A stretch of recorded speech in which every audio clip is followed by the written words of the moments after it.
Doll site on the doll site on the doll site on the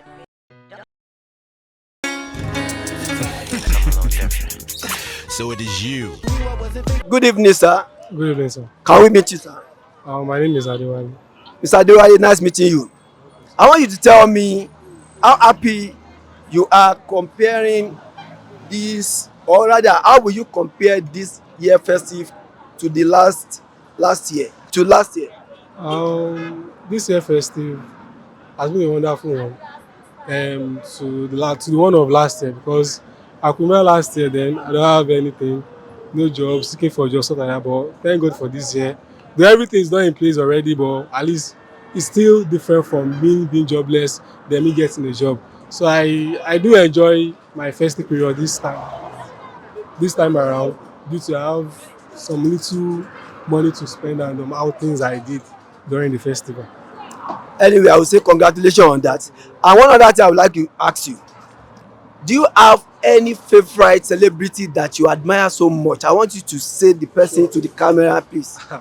It's Olamide Baddo. I admire him so much, so much.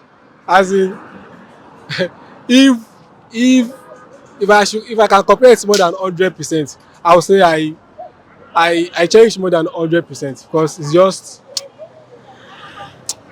I don't know what to say. But you need to see this. I can't believe that this my uncle, my afar, he love you so much. Please, I want you to tell Olamide how much you love him and what is that thing that whenever you see, please hold it and say this to him. Okay, Baddo, Snare, if you're hearing from everywhere you are now, I do really like much about you, everything about yourself. In short, everything about you because you have been an inspiration right from the start of your career to the peak of your career. So even your way of lifestyle, the way you spend everything, you are just like an angel sent to the music industry for you to help the upcoming artists and to help the streets because you do represent the street all the time in your songs, your dressing, everything is based on the streets.